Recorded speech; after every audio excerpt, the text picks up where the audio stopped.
Hello, my name is B.Thompson. Today I will be discussing Seb, who is 5.5 years old and displays an interest in sharks and fishes. This presentation will be outlined into two different sections. The first section will be a summary, and the summary will include a description of the content of the scenario. It will also include what captures Seb's interests and my observations in terms of his development. I will also suggest some strategies to promote emergent literacy. In the second section, we're going to discuss how those strategies are linked to curriculum models and approaches, and we'll also discuss some resources that are required for the strategies.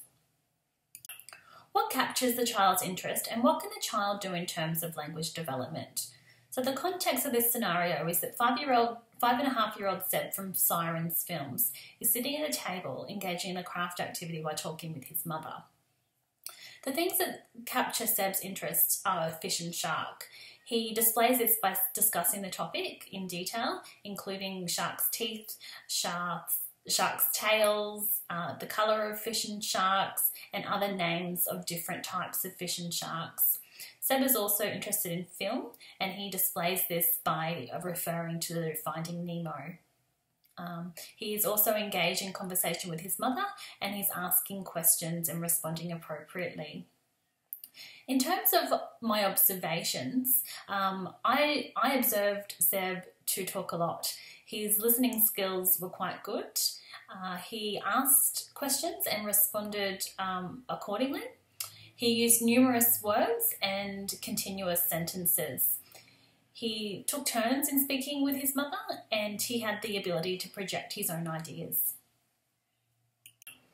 Other areas of development that can be observed are cognitive development.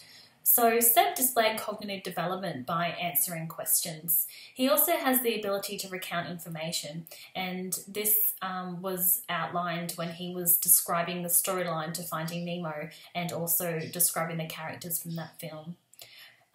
When he did his craft activity, he displayed cognitive development by constructing a picture out of objects, and in this particular case that was using buttons. In regards to his social development, Seb was interacting and conversing well with his mother, and he was sharing and smiling. In accordance to the Early Years Learning Framework and the developmental milestones outlined in that document, Seb's language and other areas of development are appropriate for his age. Now this figure here, figure 27, relates to the whole child development. It displays all areas of development and that they are linked together to form the whole child's development. This demonstrates that language is connected with other areas of development. Now, cognition directly relates to language acquisition, and theorists would suggest that language development occurs in tandem with cognitive development. Also, Seb's social development may also impact on his language acquisition. Social interactionist perspectives suggest that social interactions are key to language development.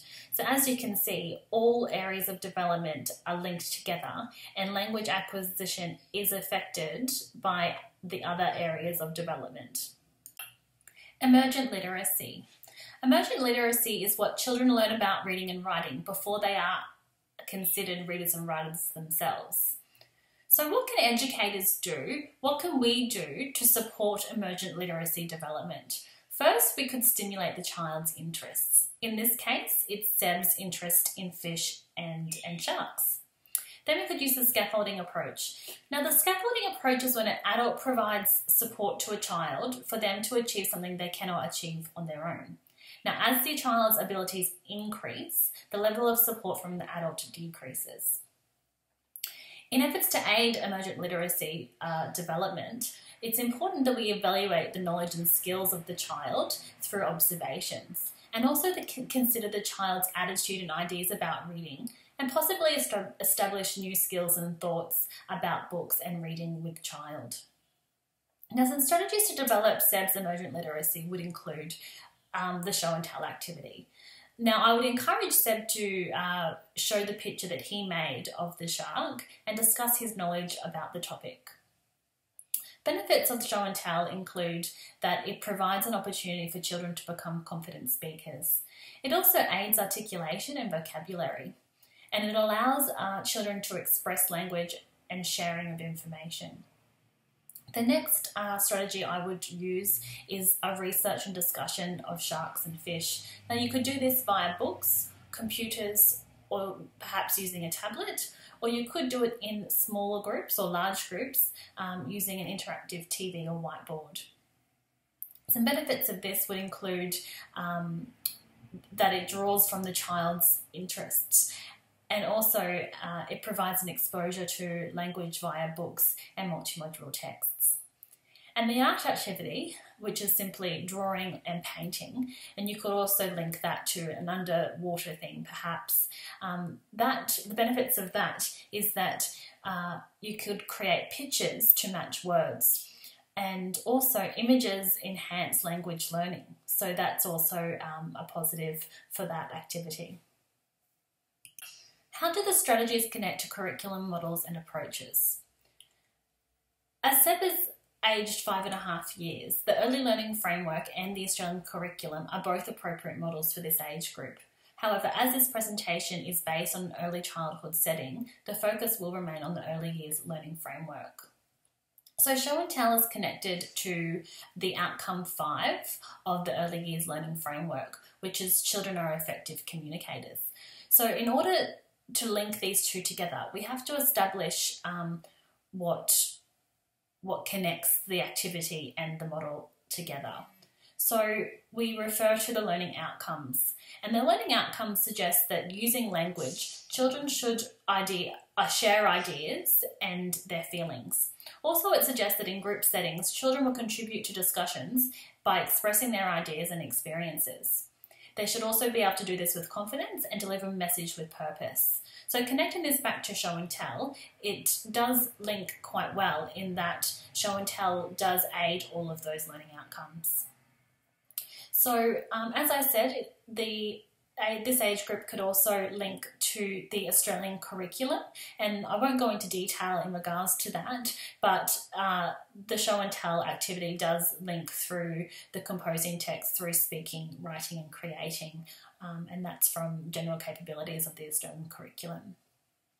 Okay, so in regards to show and tell, that links to the Montessori approach. Now, Montessori encourages self-directed activities in a carefully prepared and orderly and pleasant environment. Now, the Montessori approach, show and tell is a self-directed activity, but it's facilitated by the educator.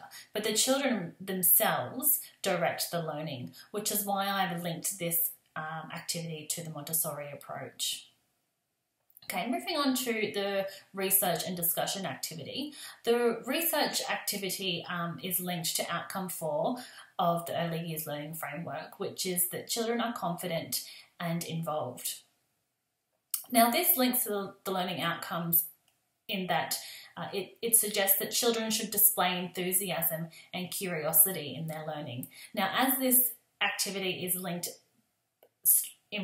to Seb's interest, I feel that he would display enthusiasm and curiosity in his learning. He would also show interest and engage with energy, and you'd probably see a lot of concentration coming from that activity because he is interested in the topic. This learning outcome also suggests that it can use information and communication technologies, which is why I suggested using the iPad or a computer or perhaps the interactive whiteboard, so that can be included with the activity.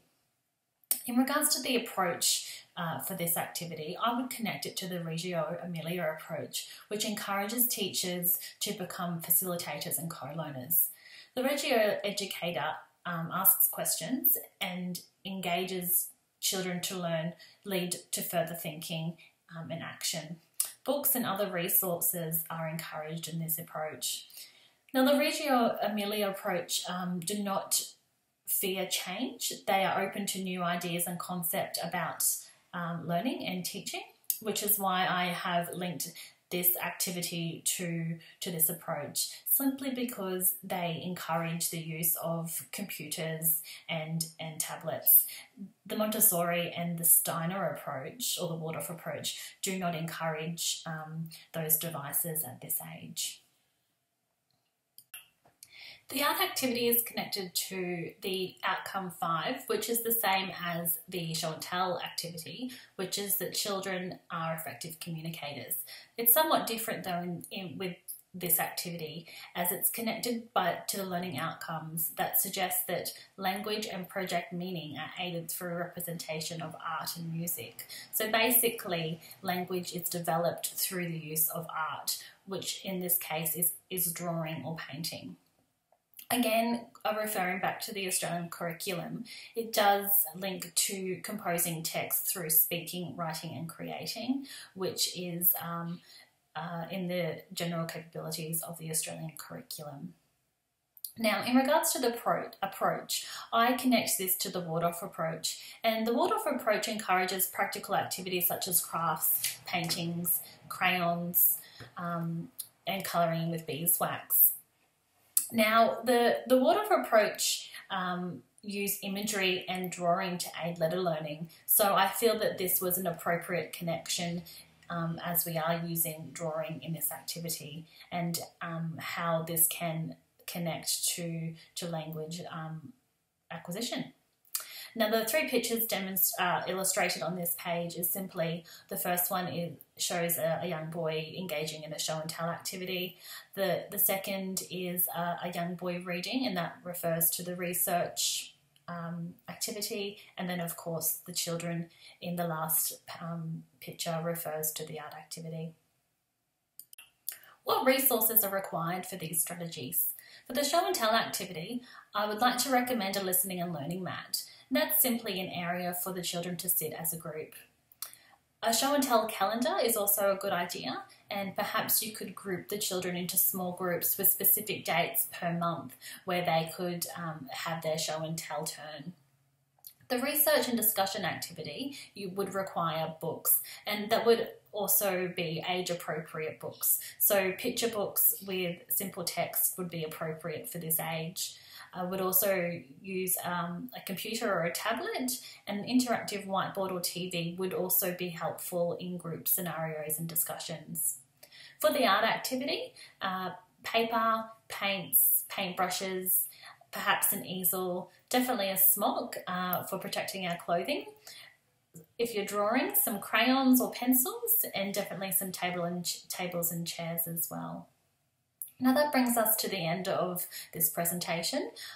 I hope I have outlined some great strategies that may be implemented to develop emergent literacy, and also that I've connected those to the curriculum models and approaches. Thank you for your time.